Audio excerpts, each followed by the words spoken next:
ओम शांति। 22/10/2024 की मुरली है। मुख्य रूप से बाबा ने कहा, देवताएं हैं सर्वगुण संपन्न और मनुष्यों में कोई भी गुण नहीं है। देवताएं अक्लमंद है, तब तो मनुष्य उनकी पूजा करते हैं। उनकी बैटरी चार्ज है, इसलिए उन्हें बर्थ पाउंड कहा जाता है। जब बैटरी डिस्टर्ब होती है, बर्थ पैनी बन जाते हैं, तब कहेंगे बेअक्ल। आगे कहा, साइलेंस का बल जमा करना है, साइलेंस बल से साइलेंस दुनिया में जाना है। बाप की याद से ताकत लेकर गुलामी से छूटना है, मालिक बनना है। सुप्रीम की पढ़ाई पढ़कर आत्मा को सुप्रीम बनाना है। पवित्रता के ही रास्ते पर चल पवित्र बनकर दूसरों को बनाना है, गाइड बनना है। अब सुनते हैं महावाक्यों को विस्तार से। बाबा ने कहा, मीठे बच्चे, बाप तुम्हें जो नॉलेज पढ़ाते हैं उसमें रिद्धि सिद्धि की बात नहीं।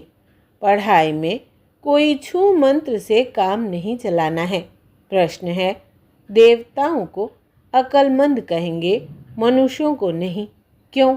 उत्तर, क्योंकि देवताएं हैं सर्वगुण संपन्न और मनुष्यों में कोई भी गुण नहीं है। देवताएं अक्लमंद है, तब तो मनुष्य उनकी पूजा करते हैं। उनकी बैटरी चार्ज है, इसलिए उन्हें बर्थ पाउंड कहा जाता है। जब बैटरी डिस्चार्ज होती है, बर्थ पैनी बन जाते हैं, तब कहेंगे बेअक्ल। ओम शांति। बाप ने बच्चों को समझाया है कि यह पाठशाला है, यह पढ़ाई है। इस पढ़ाई से यह पद प्राप्त होता है।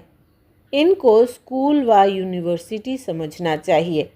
यहाँ दूर दूर से पढ़ने के लिए आते हैं। क्या पढ़ने आते हैं? यह एम ऑब्जेक्ट बुद्धि में है। हम पढ़ाई पढ़ने के लिए आते हैं। पढ़ाने वाले को टीचर कहा जाता है। भगवानुवाच्य है भी गीता, दूसरी कोई बात नहीं है। गीता पढ़ाने वाले का पुस्तक है, परंतु पुस्तक आदि कोई पढ़ाते नहीं है। गीता कोई हाथ में नहीं है। यह तो भगवानुवाच्य है। मनुष्यों को भगवान नहीं कहा जाता। भगवान ऊंच ते ऊंच है एक, मूल वतन, सूक्ष्म वतन, स्थूल वतन, यह है सारी यूनिवर्स। खेल कोई सूक्ष्म वतन व मूल वतन में नहीं चलता है। नाटक यहाँ ही चलता है। 84 का चक्र भी यहाँ है। इनको ही कहा जाता है 84 के चक्र का नाटक। यह बना बनाया खेल है। यह बड़ी समझने की बातें हैं, क्योंकि ऊंच ते ऊंच भगवान उनकी तुमको मत मिलती है। दूसरी तो कोई वस्तु है नहीं। एक को ही कहा जाता है सर्वशक्तिमान, वर्ल्ड ऑलमाइटी ऑथोरिटी। ऑथोरिटी का भी अर्थ खुद समझाते हैं।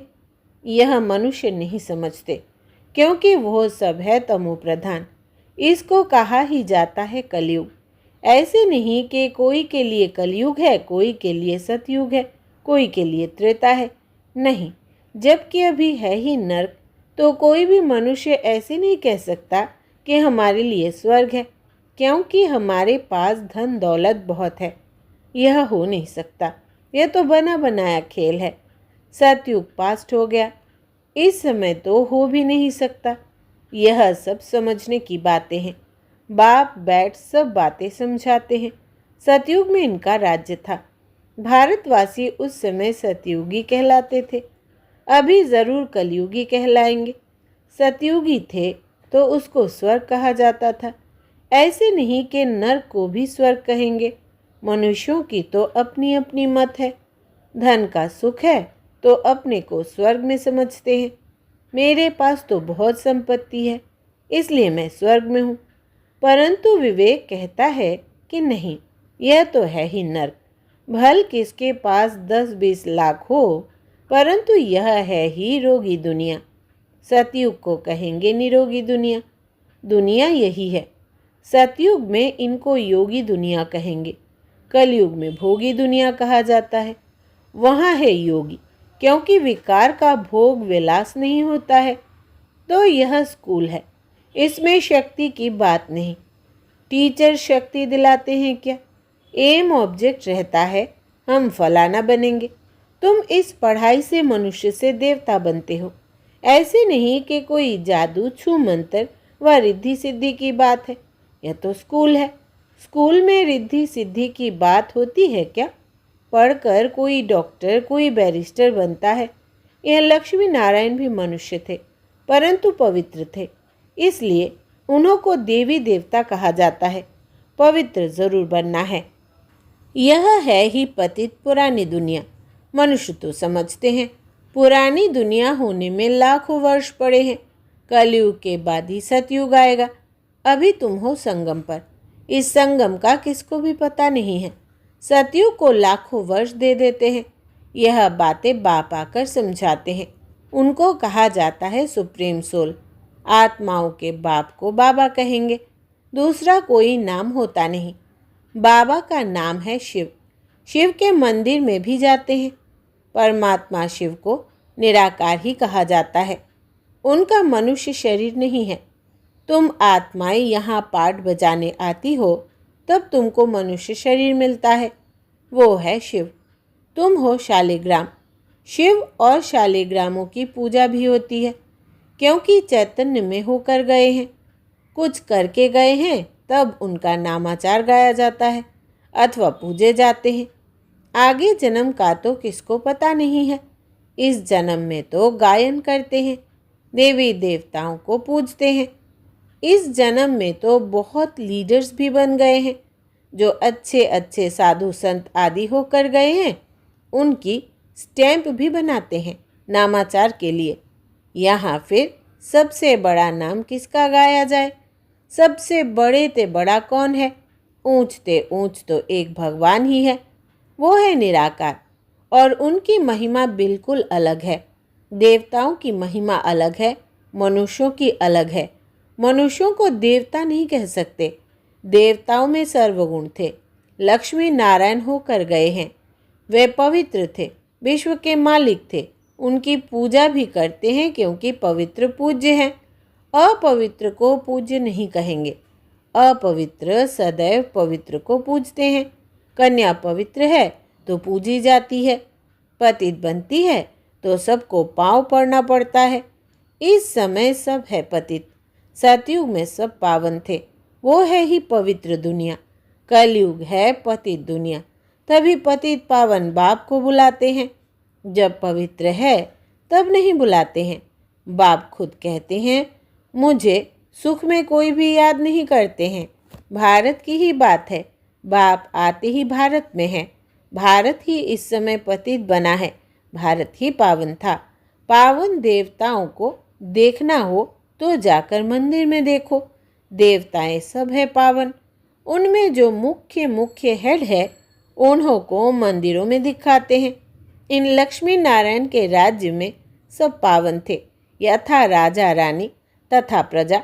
इस समय सब पतित है। सब पुकारते रहते हैं, हे पतित पावन आओ। सन्यासी कभी श्री कृष्ण को भगवान व ब्रह्म नहीं मानेंगे। वो समझते हैं भगवान तो निराकार है।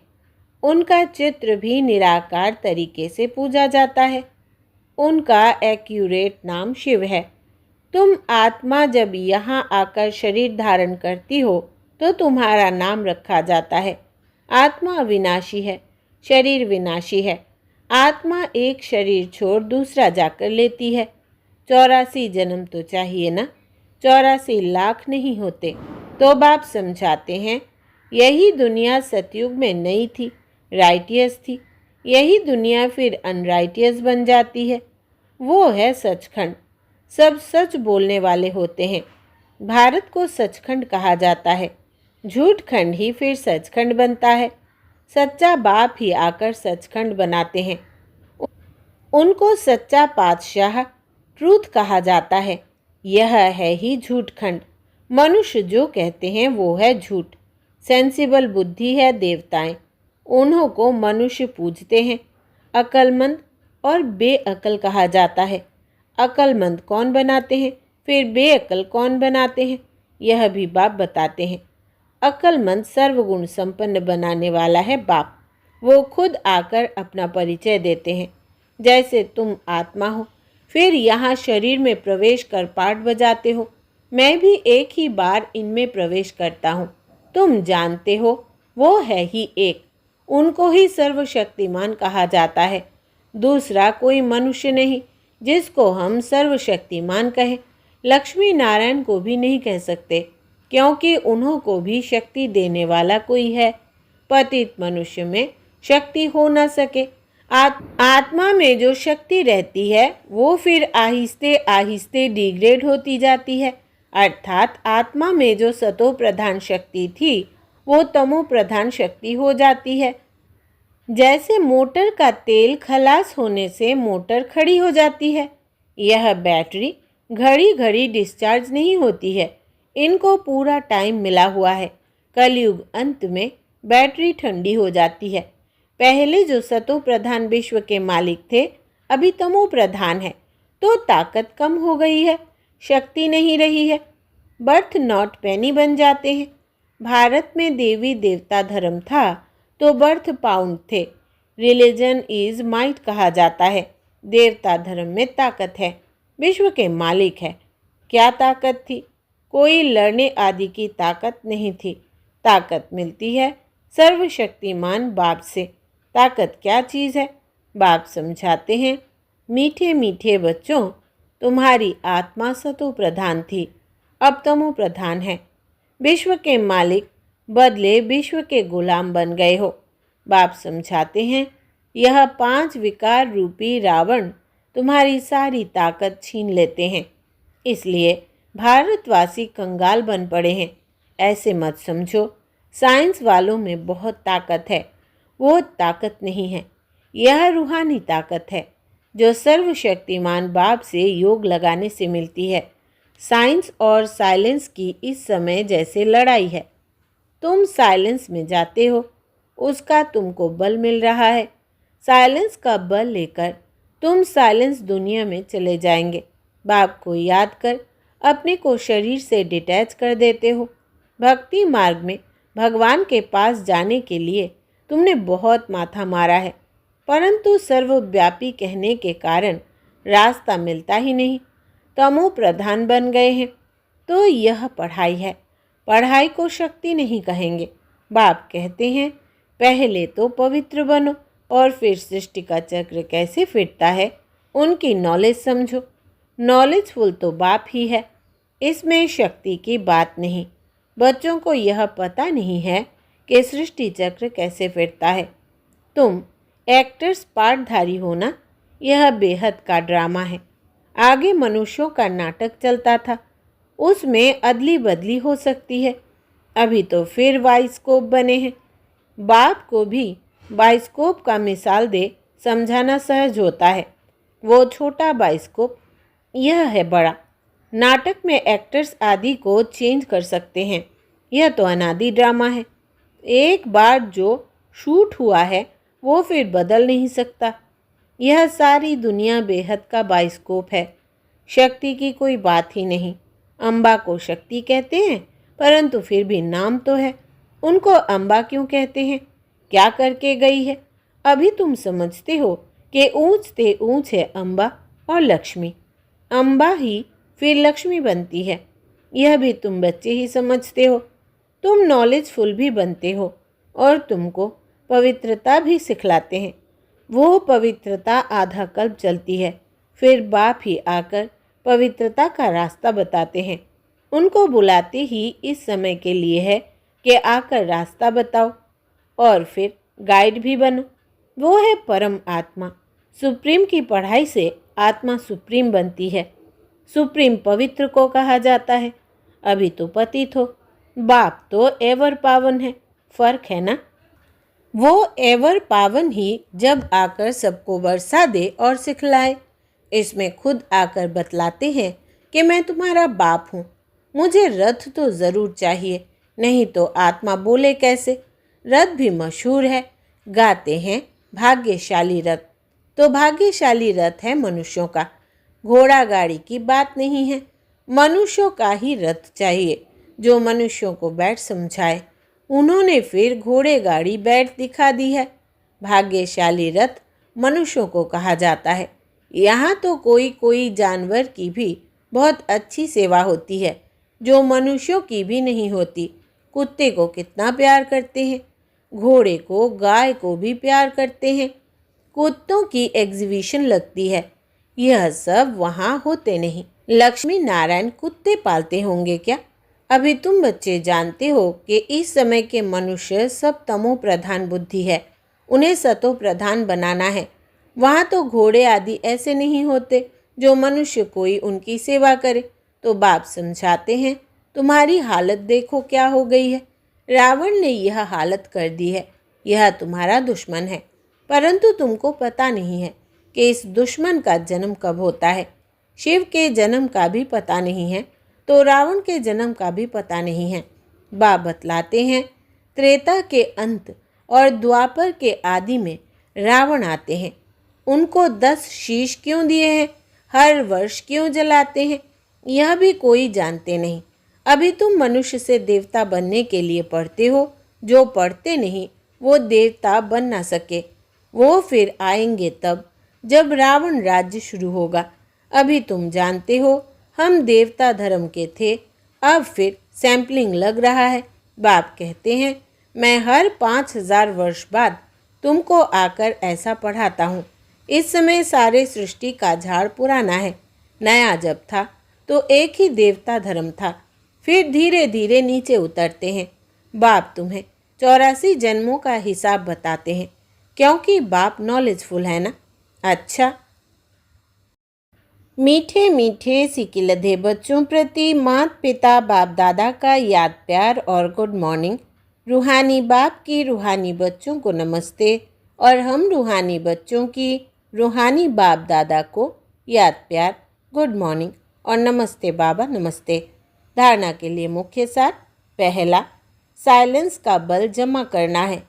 साइलेंस बल से साइलेंस दुनिया में जाना है। बाप की याद से ताकत लेकर गुलामी से छूटना है, मालिक बनना है। दूसरा, सुप्रीम की पढ़ाई पढ़कर आत्मा को सुप्रीम बनाना है।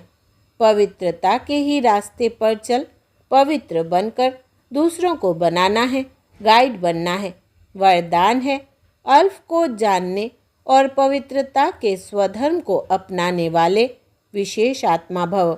विस्तार है, बाप दादा को खुशी होती है कि मेरा एक एक बच्चा विशेष आत्मा है। चाहे बुजुर्ग है, अनपढ़ है, छोटा बच्चा है, युवा है या प्रवृत्ति वाला है, लेकिन विश्व के आगे विशेष है। दुनिया में चाहे कोई कितने भी बड़े नेता हो, अभिनेता हो, वैज्ञानिक हो, लेकिन अल्फ को नहीं जाना तो क्या जाना। आप निश्चय बुद्धि हो, फलक से कहते हो कि तुम ढूंढते रहो, हमने तो पा लिया।